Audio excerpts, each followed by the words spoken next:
Today, I invite you not to hear a tale of political power or statistics. Instead, this is a story of vision, that invisible compass guiding us through darkness, and of selflessness, the quiet force that gives true meaning to leadership. It was a quiet morning at the presidential palace in Ouagadougou, Burkina Faso. President Ibrahim Traoré, a young yet resolute figure, sat at his desk reviewing policy documents, the kind that seldom make headlines but silently shape the lives of millions. There was no parade, no press conference, just a man with a pen, a desk, and a nation's hope on his shoulders. Then something unusual happened. His assistant Marie entered his office visibly shaken. She brought a tablet containing a video message, not from a political rival nor a domestic figure, but from halfway across the world, from Barack Obama, the former President of the United States. Dressed modestly, seated on a plain chair, Obama addressed Traoré not as a political equal, but as a fellow believer in something greater. Ibrahim Traoré. He began with characteristic calm. "You probably didn't expect to hear from me, but I've been watching what you're doing in Burkina Faso, and I felt compelled to speak." In that moment, Traoré didn't hear the voice of a celebrity.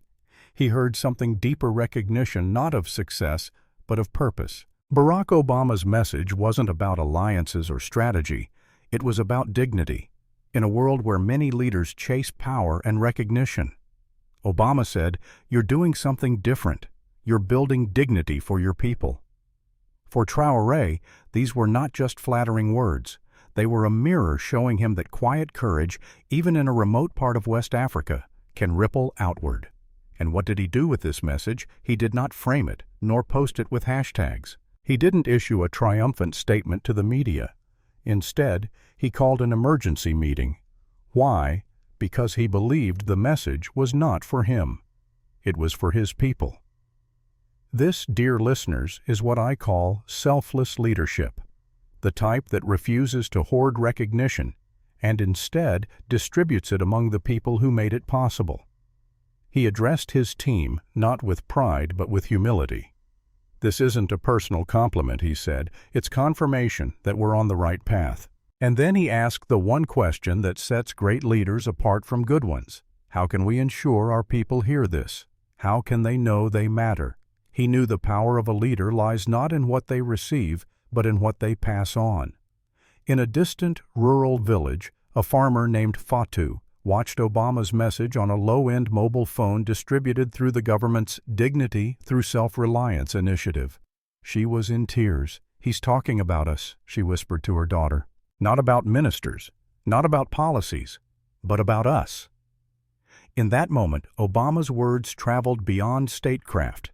They pierced through dust-covered fields and modest homes, affirming that dignity does not trickle down, it is built from the ground up.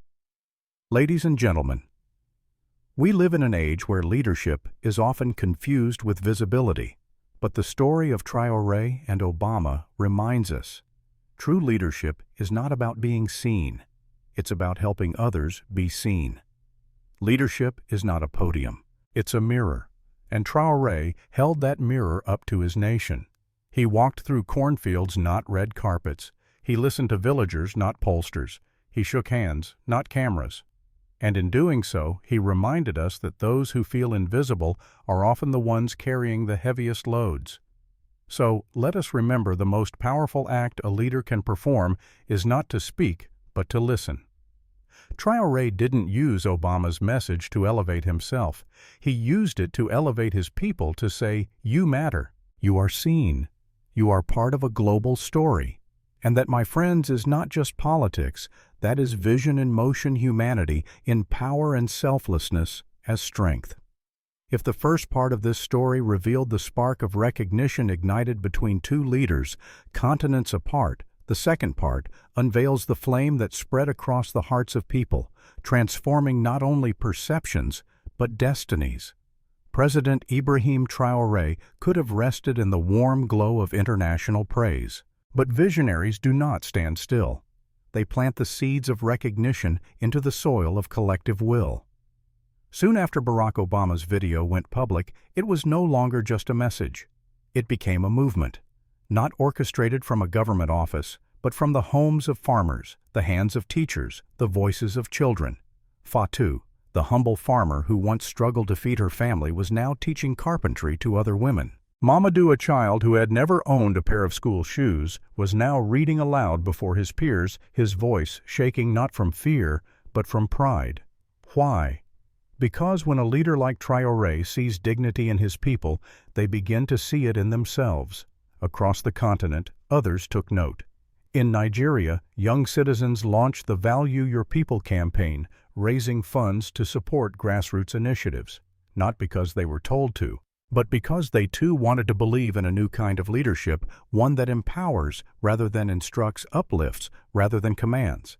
And thousands of miles away in the United States, during a live interview, Barack Obama was asked once more about Traoré. With a smile betraying emotion, he said simply, "This guy is something special. He's showing the world that young visionary leaders don't need permission to do what's right." This, ladies and gentlemen, is the ripple effect of leadership born not from ego, but from purpose. Traoré could have claimed the spotlight. Instead, he turned it outward. He organized a national ceremony not to honor himself, but to honor the people who made change possible. Farmers, teachers, community builders, mothers. They filled the auditorium. And when he stood on stage in his traditional Burkinabe attire, he did not speak of political milestones or economic growth charts. He spoke of people. "We are not here to celebrate policy," he said. "We are here to celebrate those who built this country with their hands and minds." And then he did something no analyst could predict. He invited Fatou, the carpenter farmer, onto the stage. Nervous but determined, she approached the podium and handed him an old book that had belonged to her mother. "My mother always believed knowledge could change the world," she said. In front of a silent crowd, Traoré embraced her and replied, "You don't owe me anything. You are proving that with the right tools, people can conquer the world." It was not a political exchange. It was a moral covenant, the kind of leadership moment that textbooks rarely capture, but history never forgets.